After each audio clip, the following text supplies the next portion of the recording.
So antibiotics will kill TB, but they'll do it really slowly. And this means that when you have a course of treatment for TB, you have to take extremely powerful drugs for at least 6 months before you can really officially be said to be clear of TB. And of course, the drugs are expensive and they have all sorts of nasty side effects. But even though you can kill TB, TB isn't completely without resources. It has a genetic structure, as do all living things. And every time a TB bacterium replicates in a human body, those genes get copied. Well, now, gene copying is imperfect. In human beings, every time we copy our base pairs that make up our genes, there's an error once every million copies. And we've got at least, 3 billion base pairs in our genes, something like that? So that means there's a whole bunch of errors every time genes get copied. Same thing's true for TB. And there are all sorts of transcription errors in all sorts of things in the living world. For example, smallpox, which is a virus, but still sort of a living thing. Smallpox is actually extremely stable. It doesn't like to change its code very much.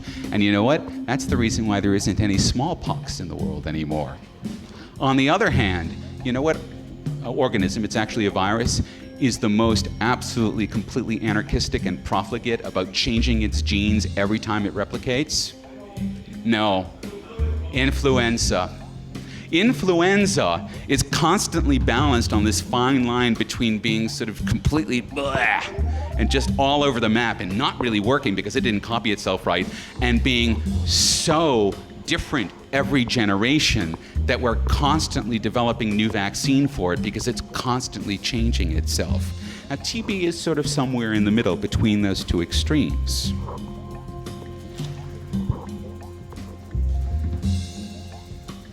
But of course, that means that over time, as it's dividing in your body, it's accumulating error after error after error. Now, most of those errors do nothing at all. Doesn't really matter. The majority of the ones that do something don't do something very good, and therefore the bacillus just dies. And then there's a small number that actually kind of do something good. And then there's an even smaller number that do something good to the cell wall. For example, make it stand up to the antibiotics that you're throwing in your body.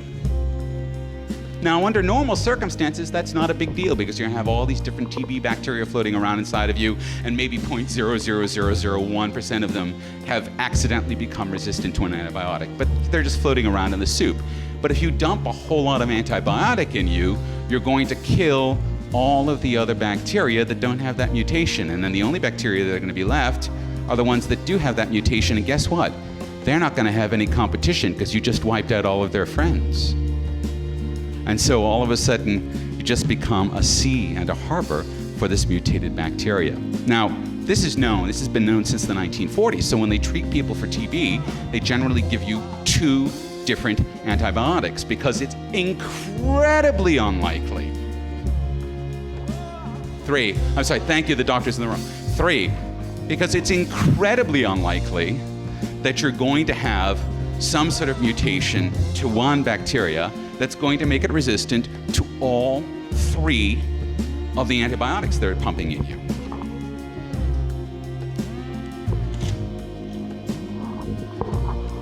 But of course, this isn't a perfect world.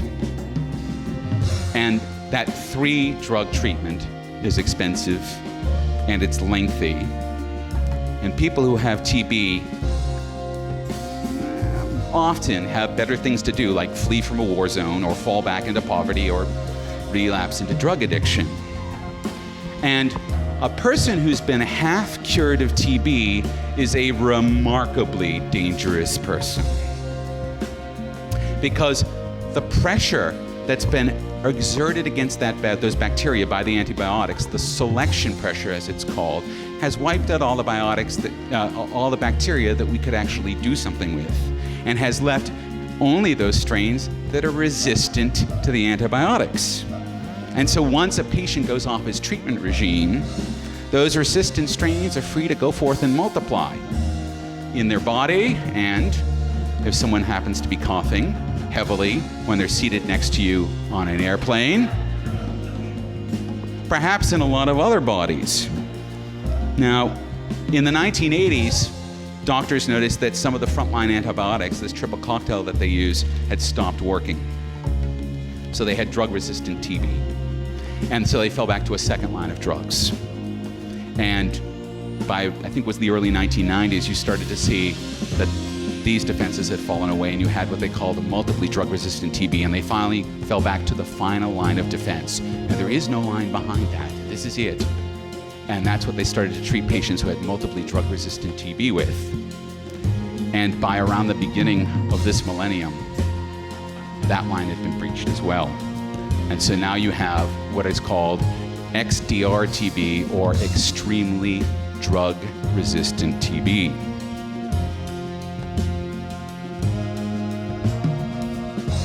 And while you can be cured of extremely drug-resistant TB, essentially what they've fallen back to is the sanitarium cure, which brings us back to Andrew Speaker, who is now in, I believe it's Denver, in the Jewish hospital in Denver, and is going to be there for at least the next 6 months when he's not appearing on Larry King or Good Morning America. And he traveled Europe and America with a strain of tuberculosis that in theory could kill every single person in this room. And you know what? They don't know how he got it. He doesn't know how they got it. His wife doesn't have it. His wife's daughter doesn't have it. It's maybe not that easy to get. Of course, they used to think that when bacteria strains picked up antibiotic resistance, it made them weaker in some other way. And now they know, you know what? Nah, they're just stronger. That's all. So, XDR-TB is not Andrew Speaker's fault. You know whose fault it is? Ours.